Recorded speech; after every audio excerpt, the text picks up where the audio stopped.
today is co-sponsored by the Money in Politics Research Action Project, and so we're very grateful to them for bringing these wonderful guests to us. If you would be so kind, please turn off your cell phones and other noise-making devices before we begin, and then we'll have a few brief announcements and get on with the show.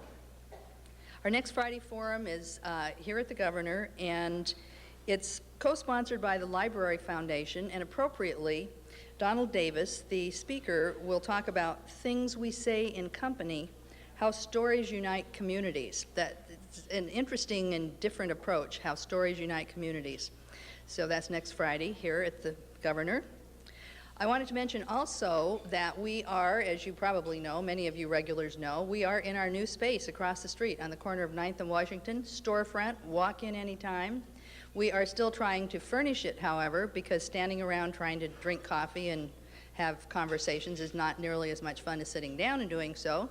Our art raffle, you'll notice there are 5 art pieces in the back, and we are using a raffle to try to raise money to equip our conference room there that's known as City Club Commons, because everyone is welcome there to come in and see us and just enjoy.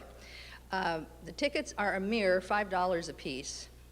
And after 100 tickets are sold, would you believe as many times as I've been up here announcing this, we have still only sold 65 tickets. Well, that was this morning. So please, you'll see Wade dangling raffle tickets on the way out. And so please do step up and help us furnish our new space. We'd be most grateful. And I've just heard from Chris Smith, our electronics guru, that our wireless hotspot will be available to people with laptops in O'Brien Square starting this afternoon. So we may change the whole complexion of this end of town. Governor's changing the face of it. We, with our partner Cafe Voila, is changing the face of it. Now we're going to have people out there in O'Brien Square with laptops. So good stuff is going on. Our book club called Citizens Read, we have books for the next 2 months. You can begin reading now, and the conversation about it will be held on December 6th in our City Club Commons. You may have seen Thomas Frank being interviewed frequently after the election. He wrote a book called What's the Matter with Kansas? How Conservatives Won the Heart of America. Certainly very timely for him, and that's why he's the resident expert on it apparently. So that's the December book. And on January 31st at City Club Commons, I'm going to laugh, I don't know what this book is about, but it's called Bobos in Paradise. And may have no relationship, or on the other hand, it may. Details on all of these events, by the way, are available at pdxcityclub.org. They're also available in your bulletin. And you can also participate in the Citizens blog, either by bringing your laptop and sitting in the square while it's still sunny, or at your home, and pleased to participate in the blog. Today, in order to tell you how wonderful it is to be a member of City Club, we have our ACE Board of Governors Membership Director, Jake Okenberg. Jake's graduated a couple of years ago from Pomona in political science. He is and he was student body president there, no surprise since he ran for governor when he was a mere teenager. And he is currently working for the Oregon Business Council, and he's coordinating the implementation of the Oregon Business Plan. Welcome, Jake Okenberg. Thank you. So last week, the Friday Forum, for those of you who went, heard me say a few words about the outcome of the election and my thoughts on what it means for our civic process. And it struck me as I watched thousands of people, literally thousands of people across the state, and tens of thousands, hundreds of thousands across the nation, do more than just even vote this time. Knock on doors, phone bank, talk to their friends, help get out the word in so many ways at races from the local level, state, and national. It was so incredible. And the one thing that I feared, and I know many people feel the same way, is that it would just end the day after the election. And that could be the worst possible thing for our democracy, is if that's what occurs, is that we make everything about politics date-centric and election-centric.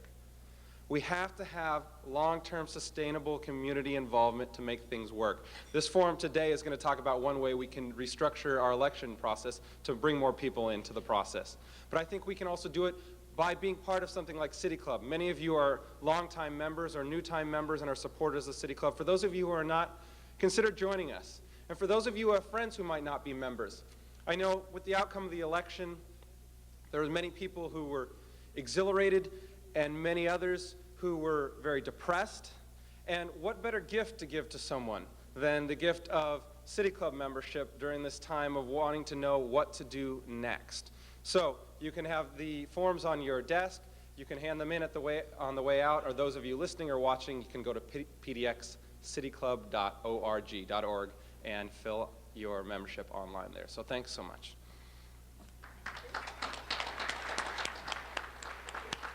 Remember that face and name. We haven't seen the last of him. Now, I am very pleased to be able to introduce our guests today, starting with the Reverend Carrie H. Bolton. Carrie was one of 10 children of sharecropper parents, and she was the first in her family to go to attend college. She holds a BS degree in sociology, a master's of social work, and a Master of Divinity degree. Early in her career, she worked for the National Council of Churches and traveled the country working on migrant farm worker issues.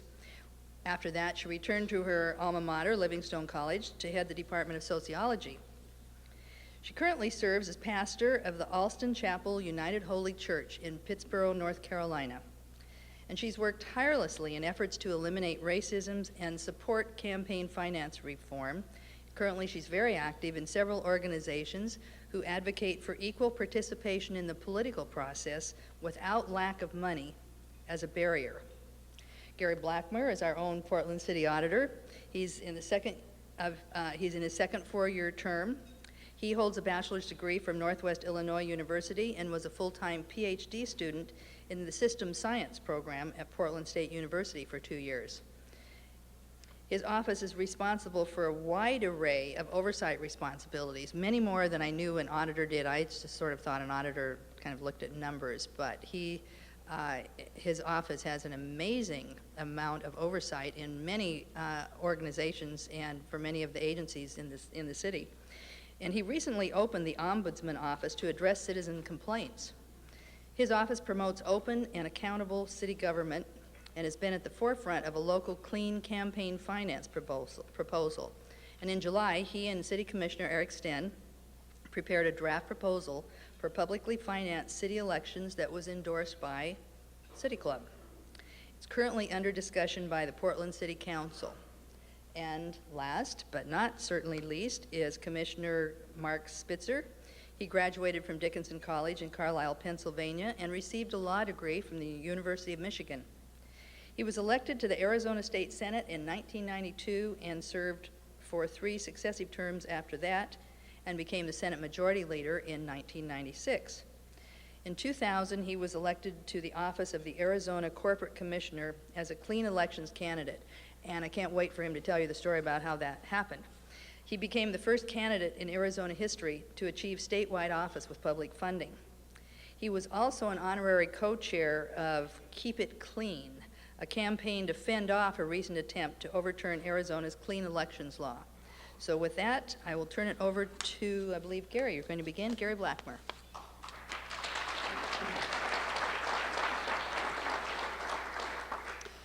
Thank you very much. As the city auditor, one of my responsibilities is the elections officer for the city of Portland, which is why I got involved with this initiative and why I'm here to speak to you today.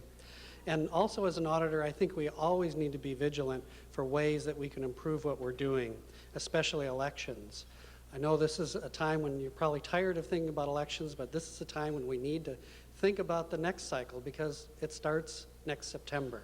So we've only got a little bit of a time here, but I think it's an opportunity for us to look at what we could do to make things better. But I'd also like to start with a little history. I think it's important for us to get a context of elections and the changes that our predecessors have made, because I think it's surprising to see how our whole election system has transformed over the last century. The secret ballot was not an American tradition until the 1890s. Before that time, the parties provided tickets that were clearly indicated with color or shape who you were voting for, and you put those in the ballot box. The poll watchers at that time counted the votes going in. They knew who voted, and it was not a secret process. Earlier, in the time of Jefferson and so forth, they walked up to the town hall and they declared publicly who they were supporting for office. So the whole idea we actually borrowed from the Australians. The Australian ballot was introduced in the 1890s, paid for at public expense, so voters would be able to mark who they chose among all the candidates and place it secretly in the ballot box. That was a pretty remarkable change for the country. Civil service was another that got the promise of jobs out of the campaign process.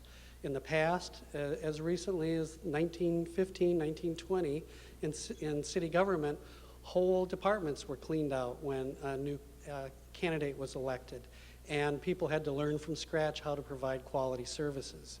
So that was another area where the influence of private interests had a big impact on how campaigning occurred.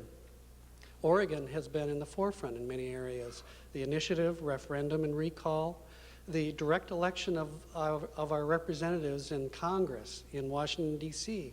was first voted in Oregon. Oregon had the first voters pamphlet. 1913, Oregon was one of the first states to allow women to vote. You look a little later in the years, 1964 and 65, on the national level, the U.S. government knocked down a lot of barriers in its civil rights acts for those minorities that were traditionally excluded from their right to vote. In 1974, the Watergate scandal introduced the whole notion of monitoring campaign spending and the influence of money.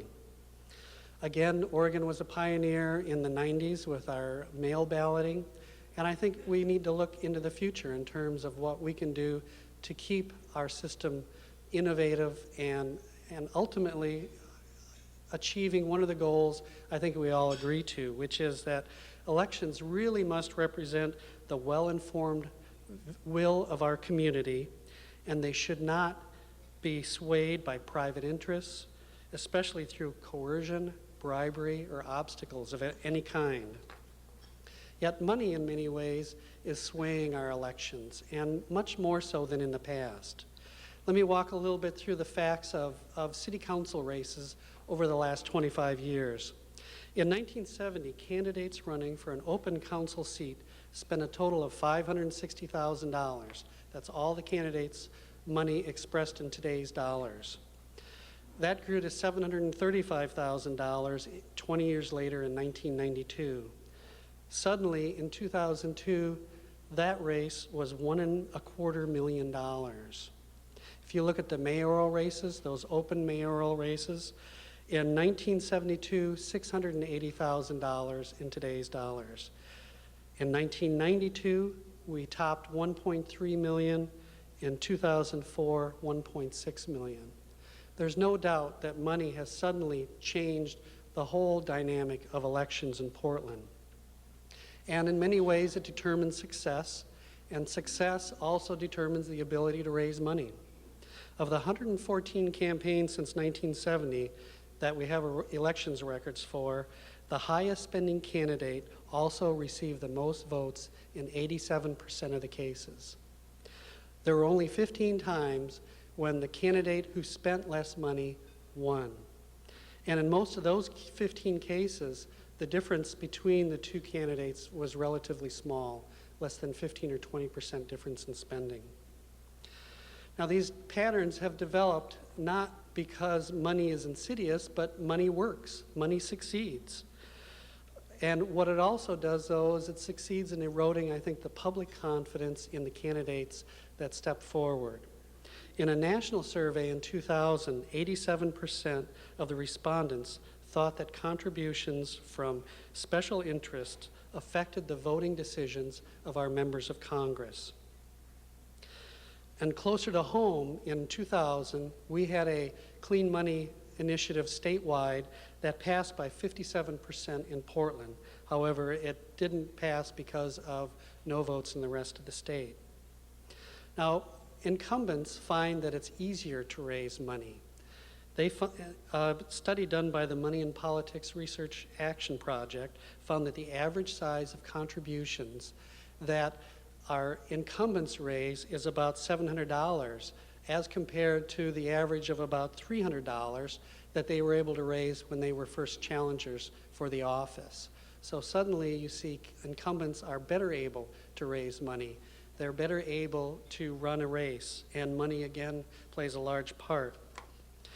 And it plays a large part because, as I said, money adds to winning. But in exchange for that money, what we see is that there's a loss of connection between the voter and the candidate.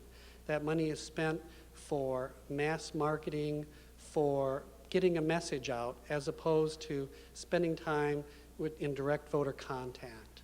Now, what we see is that candidates have to spend more and more of their time raising money and less of their time going out, listening to voters, talking to voters, and understanding the priorities of our community. 2 years ago, Commissioner Sten and I sent a memo to our council colleagues describing our interest in a public financing model for campaigns and our intent to develop a proposal for Portland. We think it's time to bring ownership of elections back to the voter. Because if our elections are now mostly about money, shouldn't the public be able to put in a bid for them? Our research led us to 5 states and about a dozen cities that offer some form of public campaign financing. Some of them call it clean money, some of them call it clean elections, or voter-owned elections. But whatever the name, they all share some common characteristics. These are comprehensive campaign finance systems for candidates who voluntarily collect a sufficient number of small qualifying contributions to demonstrate that they have community support. They also agree to reject private contributions, they agree to limit their spending, and they agree to comply with some very strict administrative rules. In return, they'll receive a fixed amount of money that they can use for their campaign and ultimately to avoid having to raise money and spend more time with the voters, which provides the voters with a greater confidence in those who are eventually elected and their full attention as they're running for the race. I'll briefly walk through what we're proposing.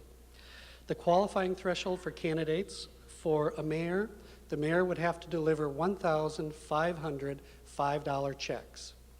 What that means is that the mayor will bring evidence that he or she, the candidate, has raised that number of checks, and that would qualify them for the amount of money for their primary. In this case, for mayors, it would be $200,000. For commissioner and auditor candidates, it's $1,005 checks, and that would qualify them for $150,000. The general elections, they would the campaign amount would be an extra $50,000 over and above the original primary amount. We came up with this by looking at past spending on campaigns, what other jurisdictions were doing, and we got together a panel of experts to talk about what does it take to run a campaign in Portland. What does it take? What are the benefits that a candidate would have by saying that he or she was running without going to special interest and getting those contributions? What would it mean in terms of time saving of not having to go out and get those contributions?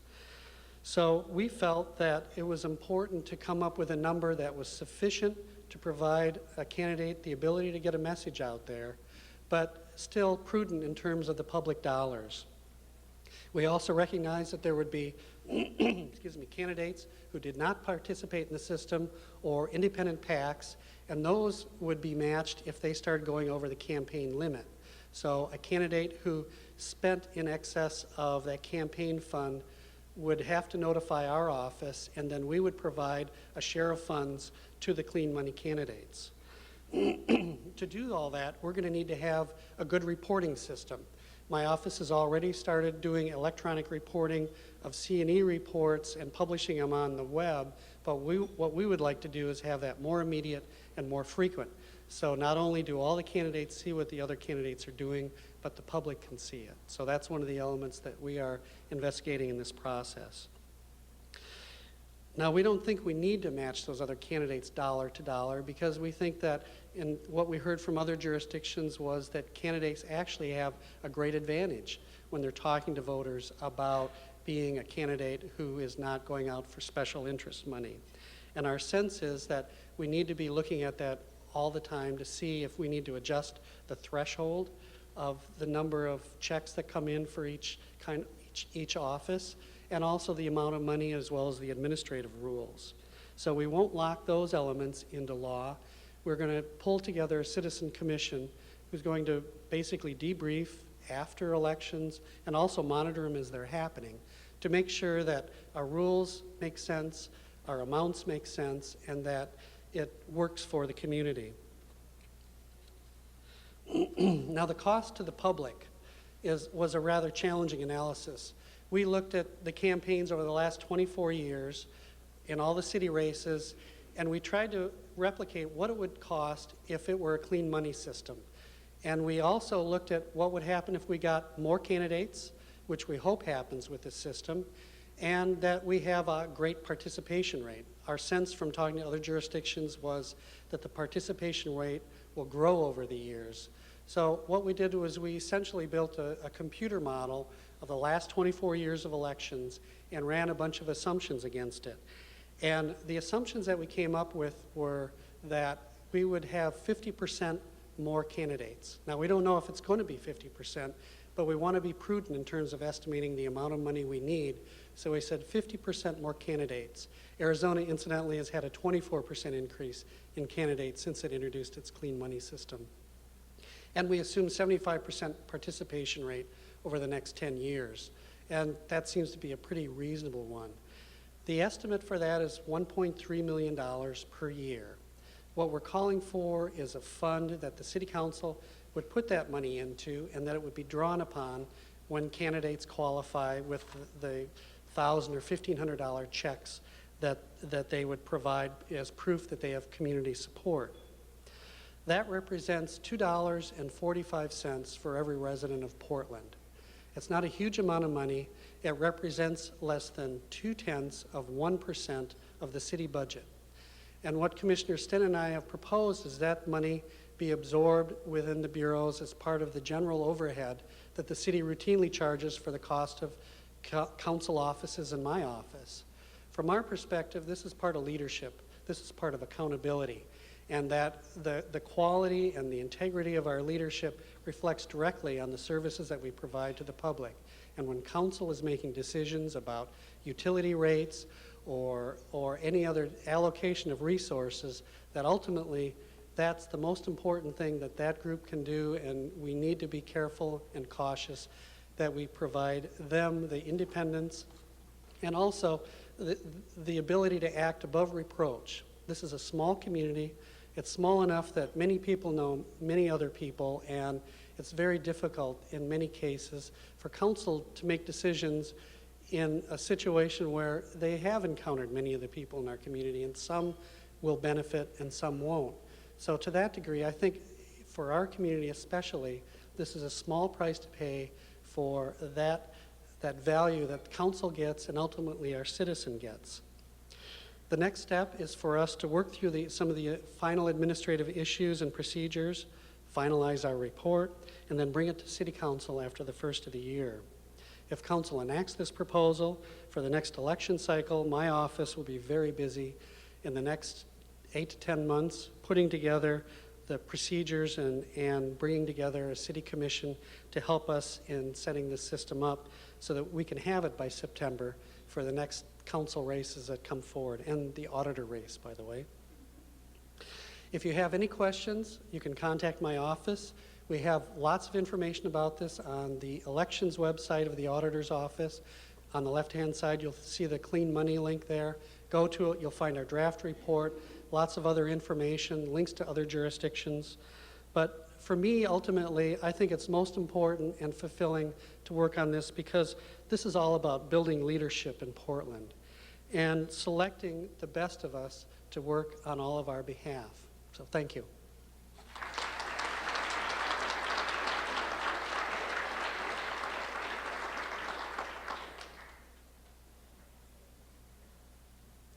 Good afternoon, and it's my pleasure to be here. I want to thank the people of Portland for extending such wonderful hospitality to this red Republican in a blue state. And I've been a visitor to Oregon for many years. Our family's vacationed up here, and I have colleagues from law school that I enjoy visiting with, and it is wonderful to be discussing this particular topic, the reform of our campaign finance system, before such an august body in a city within a state that has a reputation, well earned and powerful, for good government and for reform and for progressive thinking. And I would congratulate this organization for agreeing to Gary's and Commissioner Sten's proposal. I would leave it at that because I want to respect the fact that I am a visitor and not propose changes to the city of Portland because the political and economic and cultural and civic forces within Portland are quite capable of coming to their own decisions and your own decisions on campaign finance without my interference. But so I do not wish to be presumptuous, but I do wish to make a few remarks regarding Arizona's experience on clean elections. And I get asked about this quite a bit, being the guinea pig, the first in the country to run for a statewide office under clean elections. But given it is humbling to speak before this well-recognized group. Rather than give my script, I would prefer to speak from the heart on a subject that has great importance to me. I ran under the old system as a state senator. I was a challenger in a Republican primary where my opponent in the primary, her husband was the CEO of a bank, and I never knew there were so many damn bankers in Phoenix as when I read her campaign finance reports. And I was a little outspent, but we worked hard and won the primary. I had an incumbent Democrat member of the state Senate, and I vividly recall the lobbyists not returning any of my phone calls back then. I also have an equally vivid memory of, and I'm a Republican, I make no bones about it. You'll hear from the better side in a few moments. But I won my election, and a couple years when I was seeking re-election to the Senate, one of the trade union groups came before me. They wanted to support my campaign. So I said, okay, we had a meeting off-site at the Capitol, because I don't like doing any political business in my Senate office. And the gentleman handed me a check, and I held out the brochure. I said, you did this mailing to your members, and it lists the report card. And under Spitzer, it's 7%. So what gives? And the fellow said, no, keep the check. We support you. You may have only gotten 7% in my report card, but your chances of being reelected are 100%. And that, I will get to that in a moment, but that underlies the thought process of both the donors. Clean elections is a wonderful, wonderful tonic for the candidates, for people who are involved in the political process, and for the community. And I can commend to you if Portland and Oregon ultimately adopt clean elections at the state level. You will see those benefits. Let me tell you my brief story, then the story of the state of Arizona, where we now have this experience of 3 election cycles for all the offices, state and legislature, under clean elections, and the world has not ended. The Chamber of Commerce was wrong. The earth rotated on its axis. Bills got passed. Republicans continue to dominate the state legislature, but the system is a finer, improved system. Let me give you my own epiphany, as it were. I was at a restaurant getting ready to try a case, and there was a fundraising event being held at the back of the restaurant by a member of the House who was known by both parties and the lobbyists not to be particularly bright or effective. I won't say he was corrupt or could be bought, but it was suggested he could be rented for particular votes at particular points in time. And I'm seated at the table greeting people that were coming in for a business meeting, and the lobbyists that were entering his fundraiser had to pass by my table. And not one could look me in the eye as they were venturing forth, bringing their checks to this member. It's a dirty secret, at least in Arizona, that 60 to 80 contract lobbyists raise the money that run the legislative campaigns for the 30 senators and 60 members of the House. It's the same lobbyists.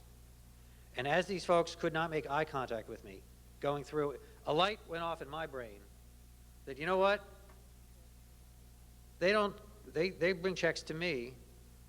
That's not necessarily an affirmation of my ability or intelligence or my position or my thoughtfulness on issues. They're giving the same checks to this gentleman. They don't care about the things that the 5 million people of the state of Arizona care about. They care about integrity. They care about ability. They care about political ideology and political philosophy. They care about the vision that the candidate articulates for the future of their lives and their families. The lobbyists who raised the money for the political campaigns under the old corrupt system don't care about those things. The motive of the donor is extremely relevant in this circumstance. At a minimum, they're buying access. And they could be buying something far more insidious and far more nefarious than that. We can do better, and under Gary's proposal, you achieve a better result. Because you have citizens that are making personal commitments to the campaigns of the candidate. They're not the hired gun lobbyists who donate to all the incumbents, regardless of the merits of their candidacies. Far different system under clean elections. So in year 2000, after my epiphany, and that's an interesting choice of words for a Jewish kid, but it seems appropriate, I decided to run for the State Corporation Commission, which had major problems. One commissioner had been removed by the Supreme Court for corruption. Another commissioner was under indictment. It was not functioning well. It had actually become a national laughingstock. And some of my Republican friends at the Chamber of Commerce said, you need to run for the commission. So I embarked on the candidacy. I love my job at the commission. It's a great job. We were established under the progressive 1912 Constitution to regulate utilities, as well as the securities industry, over 2/3 of the state economy. And I decided to run under clean elections. Now, the Republican Party was sorely vexed by that decision of mine. Sorely vexed is a legal word. It's sort of in between peeved and pissed off. But I continued, and I gathered, and Gary's proposal is similar to ours. You were required to gather 1,500 $5 contributions from qualified voters, submit those to the Secretary of State, and then you receive your matching funds for the primary, and if you're successful, for the general election. And once the $5 forms are submitted by these voters, the fundraising stops. So I went all over the state in my $5 phase of the campaign. And my Democrat opponent, by the way, was raising money under the old system from the lobbyists and from the political action committees. So I decided I'm going to go into Democrat neighborhoods and start talking about my campaign. And you know what? The voters liked the fact that when I said, I intend to be the voice of the people of the state of Arizona, as is mandated by Article 15 of the state constitution, as a check on the utilities. And the utilities are big, powerful companies with very well-trained cadre of lawyers and lobbyists. And I am there to represent the people. And moreover, I will represent the people not having raised one dime from the entities that I will regulate and those entities that will come before the commission. And if they asked further, I say, and my opponent is raising money from the PACs and the lobbyists. So you get to make your choice. So I went to union halls to get the $5 contributions from strong Democrat groups, with my 7%, ratings. I went to the black churches in South Phoenix. I went to the Mexican-American communities in Nogales and Yuma. I went to places where they had not seen a Republican ever. So I don't want to out anybody, but we got a few Republicans here, I would say. I had a ball. We packed the kid and the wife and the dogs, and we went on the Jeep, and we went on a tour around the state. And the people who made the $5 contributions made a conscious investment in Marc Spitzer's campaign. Unlike the lobbyists who were bringing the $100 checks to the good and the bad, to the venal, as well as to those who are the second coming of Winston Churchill, and all those in between, these people had a motive of supporting and endorsing my candidacy. To them, it was not a cost of doing business that we write off like the paper clips. They were not buying access. They had no axe to grind. They had no special interest other than their own belief in our system of government. And my campaign was a lot of fun.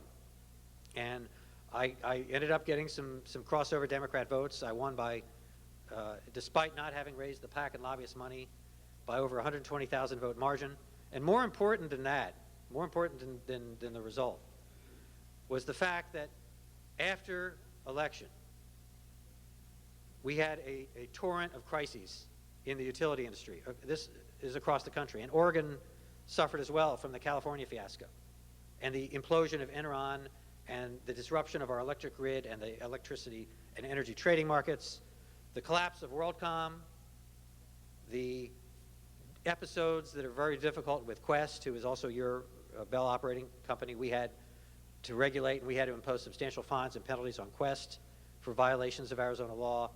We have securities regulations, so the Elliot Spitzer, who, by the way, is a distant cousin from the wrong political party side of the family, although he went undergrad at Princeton and law school at Harvard. So when we approved the Spitzer settlements, and because of the confusion among the Spitzers, I chose to be the good-looking Spitzer as opposed to the well-educated Spitzer from the great state of New York. So we had Merrill Lynch, and I had Sandy Krawcheck at the commission because I didn't like the Citicorp settlement. And she is paid $27 million a year. And she had to answer and be accountable to the people of Arizona, and she appeared in our hearing room on the Citigroup settlement. So I would go across the state of Arizona and say, you know, we've had some issues. We had Enron, regulated by the commission, had a CCNN. I, by the way, we canceled it upon their little episode. WorldCom, Quest, Merrill Lynch, Citigroup, all these issues. I did not raise one dime from any company doing business with the commission and with the state of Arizona. My fundraising came from the people that I represent. That is invigorating to the elected official. Most candidates spend August and September and October in their offices, on their phone, dialing for dollars to raise money for media campaigns. My fundraising was over the day that I filed the reports that will ultimately be filed with Gary's office. My communications weren't with the rich and powerful interest groups. My communications were with the people. Now, I had some nervous times in this. I told you the party was not happy. Early in the campaign, I was in Apache County, Arizona, northeastern part of the state by the New Mexico border. Very conservative, very, very conservative folks, Mormon ranchers. They make me look like George McGovern. So I didn't even bring up clean elections. I thought I'd get rid out on a rail. But the chair of the Apache County Republican Committee stood up and said, so happens I've known Marc Spitzer as a lawyer for a long time in Phoenix. He's a great guy. There are a lot of tough issues at this commission, and you need to support Marc Spitzer because he's honest. And then she said, Mark, do you have those $5 contribution forms? And I said, I do.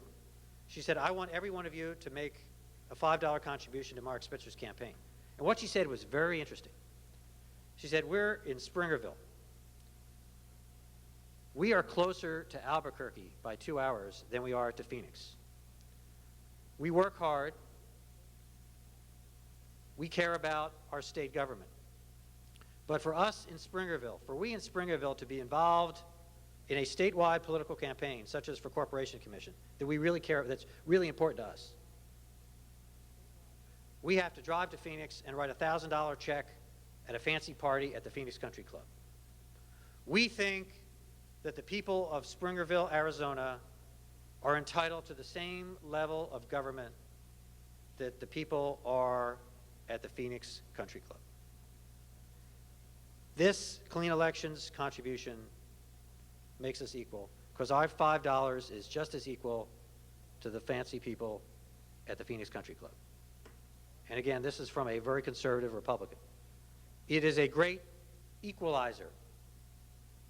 It is a great tonic to the candidates. Under clean elections, participation of candidates has drastically increased. We have had Republicans run in Democrat districts and win. We have Democrats run in heavily Republican districts, and they upset the chairman of the Appropriations Committee in the Senate. They upset the Speaker of the House based on the merits. I've talked to these candidates, but for clean elections, they would not have been able to run because the lobbyists would laugh at anybody who runs against the Speaker. But they got their qualifying contributions, and they got enough money to be competitive, to put up signs and bring a mailing. And when lightning hit, in the form of some scandals and some intemperate comments, they won. We have increased the population of women who have sought office in the state of Arizona. We have increased the participation of people of color on both Republican and Democratic tickets, and their numbers in the legislature have swelled. In 2002, in the face of declining turnout in Arizona increased 12%, because you had candidates like ants crawling all over the state of Arizona. People felt that they had a stake in the outcome that felt formerly disfranchised. Varying political beliefs have arisen. On the Republican side, there's a tendency to be the country club. We had the dirty shoes. We had the little old lady in tennis shoes talking about God. And she has as much right to run as anybody else. And she bushwhacked some of the so-called establishment country club Republicans in the primary. On the Democrat side, there were some Democrats, particularly in Phoenix, there was a woman who ran. She felt that she raised certain alternative issues that she didn't feel had been articulated, and felt that the Democrat incumbent had been too aligned with the business community, and she was able to prevail. Business interests within the business community feel they've benefited as well, because the contract lobbyists had taken over the influence. So a mass group such as the realtors was disfranchised. The typical realtor can't write a $500 check or a $1,000 check. Under clean elections, they became equal. It's interesting to observe this relationship between the government and the governed. And I've been a tax lawyer for 22 years, and we have a tax code that does not reflect the aspirations of the American people. We have a tax code that's written by the K Street lobbyists. It's known. I just taught a class to a group of accountants on the tax bill that the president recently signed. And it's got exclusion after exclusion, loophole after loophole, bought and paid for by the contract lobbyists. And we can do better than that. And the people who have to deal with the tax code, the businesses who have to live under it, chafe under its unfairness, under its inequity, under its complexity. So we ultimately need an answer that is public financing of congressional campaigns. But it's got to start at the local level. It's got to come from the states, because the United States Congress is not going to pass it on its own unless it gets a major big-time shove. And when I was in the state Senate, I didn't vote for clean elections. There's a natural fear of new things. There's a fear of the unknown. It's going to take the impetus of the people of Oregon, the people within the city of Portland, to jumpstart the process to, in my view, reclaim the American democracy. Because at the federal level, it's more than the K Street lobbyists. At the state legislature, it should be more than the 40 to 60 to 80 contract lobbyists. It should be about empowering the people. There is a mosaic that is American democracy. And there are conservatives who criticize clean elections as taking away speech. And I think that's poppycock. I think what clean elections does is it enhances and expands speech. First, under the First Amendment, to the extent we have lawyers in the audience, there have been 5 lawsuits challenging the constitutionality of clean elections in Arizona. All 5 have been rejected because you could still, if you want to run, raise the money from the lobbyists and the PACs, you can do so. Your First Amendment rights are not abridged. What you're doing is expanding the speech rights, expanding the freedom of association, and expanding the First Amendment rights of the people of the state. And I can tell you, when you look into the eyes of the people who are making the $5 contributions, who have never before been active in political campaigns. And they are now at the same level as the plutocrats and the lobbyists. You see in their eyes the interest in our government and the satisfaction. And so there is a critique that, well, how can we afford this? It's a lot of money. I would turn it around. I would turn that question around. I always have the schools come in to the Capitol. When I was in the Senate, all the schools in my district would come in and have Capitol visits, and I talk to them. And I do that now at the state. You look into the eyes of the children and you give them the little civics lecture, and you tell them that in this country, their government belongs to them. And you go around the state of Arizona to the Rotary clubs and the Kiwanis clubs and the union halls and the churches, and you tell the people of the state of Arizona, the 5 million people in Arizona, that the government belongs to them. It doesn't belong to the lobbyists. It doesn't belong to the PACs. It doesn't belong to the interest groups. It belongs to the people. Prior to clean elections, particularly after my little episode at the restaurant, I had trouble looking into the eyes of the school children and telling them that they owned the government in our state. Clean elections has involved the participation of tens of thousands of Arizonans who have never before contributed to a campaign. It has broken the iron collar of the lobbyists and interest group control over the funding of these campaigns. And by the way, I have to associate myself with Congressman Barney Frank from Massachusetts, with whom I agree on very little, who said, politics is the only business in which people ask for money and other people contribute money, and it's not supposed to matter. And we pretend that it doesn't matter. And we know that it matters. It's a fiction. But that iron collar has been broken. So if you look into the eyes of the school children from Phoenix, or the people in the barrio in Tucson, or the migrant workers in Yuma, and you tell them, this government belongs to you, and you have the ability in your heart to believe that it's true, I submit to you, Madam Chairman, the people of Portland, the people of Oregon, and the people of this country cannot afford not to change the system, to break the iron collar, to change the law, and to adopt clean elections. And with that, you have a real treat now to hear a superb speaker. I had the pleasure of traveling with her yesterday. Her background is inspirational, and she has a wonderful message, Reverend Carrie Bolton.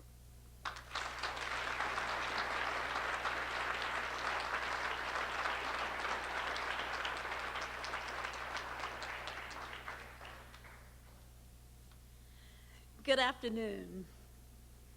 I am absolutely delighted to be in Portland, Oregon today, and particularly at this time, because here we are on the heels of an election that brought out more people, almost in the history of this country, to vote. Some say maybe in 1968. Numbers are comparable. So it's a marvelous moment for us to celebrate, whether we are Marc or whether we are Carrie. We can celebrate that we have motivated and energized citizens of this nation to understand your vote matters and it counts, and it is important indeed to vote. What a marvelous opportunity to build upon. I'm also excited because, unlike Marc, I do want to be persuasive today, and he was too. He's the poster child of clean elections. Marc and I are here at a time when we're very excited about what is going on in Portland, Oregon, because you have an opportunity, a proposal, a vision for creating a clean election system here in Portland that can be a model for other cities throughout this nation. You have the marvelous opportunity, the insightfulness, the vision to be a trailblazer for the rest of us at a very critical time for the rest of us. So I wanted to go last today because I knew that Gary is the man with the plan. I knew that Marc is the poster child for how the plan can work. And I know that I am an example of why it is so critical for the plan to work. So here I am to say to us today, we are challenged in a very special way to do something very critical and very important. Allow me to make the connection today with the organization that I represent as acting director right now. I'm acting director of the Fannie Lou Hamer Project, which is administratively based in Kalamazoo, Michigan, and Pittsboro, North Carolina, with me acting director right now.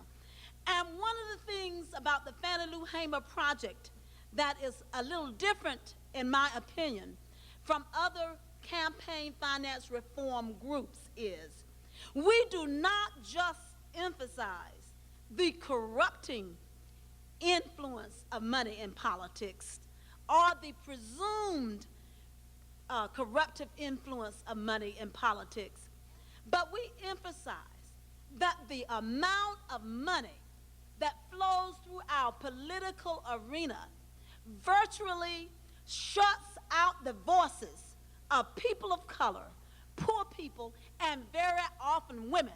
And we believe that is a violation of civil rights in a country that says democracy is of the people, for the people, and by the people. We believe it's a reinvention of the poll tax and other barriers at a more sophisticated and dignified level. So money should not talk, but persons who represent our interests, who know what is going on in the community, should be able to stand up and speak for us. But they can't because they need too much money to access the political process. I heard about Fannie Lou Hamer after 4 years of undergraduate school and 9 years of graduate school. So clearly there is something wrong with an educational system that leaves out so many people who are very important and so critical to our history. A miseducation, I dare say. I heard about Fannie Lou Hamer and how she in Mississippi worked tirelessly, saying to Mississippians, you must stand up and claim your right to vote. She went back and forth to the polls, taking wagon loads of people, truckloads of people, carloads of people to vote. And she did that while she was being threatened, while she was thrown in jail and whipped, and one time whipped so badly she lost a sight in one of her eyes. She did that while she was evicted from her plantation, which they call sharecrop farming, similar to my background. She did that while people criticized, and she was able with other people to mobilize a coalition, a massive group of people, later known as the Mississippi Freedom Democratic Party. She did that and got them so excited that they went to Jersey City, you all recall 1964, and embarrassed Lyndon Baines Johnson, who was up for president, because they said, we don't want all these white men from Mississippi to come up here and represent us, and we demand to be seated. And some people will say, well, Fannie Lou and all those people lost the battle because they didn't really accomplish anything. Well, I think it's pretty fantastic that a year later, the Voting Rights Act of 1965 was signed into law. And I think that is significant for her and all those people who went there. Now how do I make this connection? Fannie Lou Hamer was overweight, undereducated, African American, female, grew up poor, in a rural setting. Does that sound familiar to you? According to Weight Watchers, I am overweight, African American, female. The only difference is, and this should be interesting, I am fairly well educated. So what is the problem? What is the problem? I know people in Pittsburgh, North Carolina, Raleigh, North Carolina, and throughout the state of North Carolina. And I'm well familiar with needs, and I can articulate needs as it relates to family violence, as it relates to children's services, preschool on up to high school and beyond. I can talk about the criminal justice system and things that are going on amongst our people. I can talk about environmental justice and environmental racism. I can stand up and lift up the needs of folk who are depressed and who are mentally ill, etc. But I can't get a voice to say that around the legislative table under the current system because I'm broke. And everyone I know is broke, so I cannot get voice. And that is not the way a democracy should work. We should not have to be judged by the size of our bank accounts or the size of the bank accounts of our friends to access the political arena. I want to raise some questions, and then I'll be done. I won't talk as long as Mark did. And that was all right, Mark. You set the stage. I want to raise some questions. As you think about passing this legislation here that will be a model for the rest of the nation, who on Capitol Hill is speaking on behalf of poor communities that are continuing to be targeted for hazardous waste dumps and other environmentally unsafe economic ventures which put profit above health and well-being of people? Who do you know? And very often, legislators like to say, oh, Carrie, I know someone, but they can't speak the way I can. Who on Capitol Hill is speaking for persons of different cultures and languages and advocating the truth of their being hardworking, contributing members of society who have come and enriched the lives of other Americans with their language and their culture as they learn the English language and the American way of life? Who speaks about positive inclusion and about the new immigrants coming to this country and their rights? Who on Capitol Hill is truly speaking for the many individuals and groups in our nation who are disproportionately represented in the schools, the judicial systems, the political arena, and almost every major governing social institution of this land? Who truly speaks on, and who on Capitol Hill speaks for the rights of the disenfranchised to have equal access to goods, services, and opportunities for advancement, recognizing that the good old boy system and the Peter principle have predisposed some to privileged citizenship while relegating others to second-class citizenship? Who speaks for those who cannot speak for themselves? I submit today to us here that those can speak for us who live amongst us, who go to school with us, who go to church with us, who go to the supermarket with us, who go to the chicken plant with us, who go to the factory, the textile factory with us. If they have the opportunity to speak, they can speak and lift up the issues that are most important to us. Fannie Lou Hamer may have been overweight, undereducated, rural, with a rather deprived background, but she knew her people. And in a democracy, in a government of the people, by the people, and for the people, she should have had the opportunity to stand up and yell from the rooftop, I know what the needs of Mississippians are. So I appeal to all of us here. And someone said I'm speaking to the choir today, and that sounds wonderful. But I appeal to us that sometimes when you think you're speaking to the choir, you wonder later when they go out and choir members stop singing. They begin to raise the questions when their Republican and Democratic friends begin to put pressure on them. How can we sing the songs of Zion in a strange land? How do I go up against those who are looking at me and expecting certain things of me? And I submit that we need to sing. Sing, sing. All God's children have rights. All of God's children need shoes. Sing, sing. When we get to the welcome table, when we get to the table of decision making, all of God's children should be represented and reflected at that table. And until that happens, we do not have a true democracy. Until that happens, we do not have a true method for making decisions about the well-being, the overall well-being of our communities. So I want to say to you, in Maine, in Arizona, in North Carolina, and here in Oregon, in the state of Oregon, we are celebrating the fact that people can run for office and they can speak up and no one has to say, who is that in your pocket? Who's that politician in your pocket? Or whose pocket are you in? Who's a politician? But they can speak up and speak out about the issues that confront us most, and they can do so without worry because they are free. Free through an election, a clean elections process, a voter-owned elections process, an elections process that gives voice to poor people, people of color, and oftentimes women. So be like Fannie Lou Hamer, as I am. Stand up and say, this is not working. Be like Mark. I'm sick and tired of being sick and tired. Don't ask me to write another check.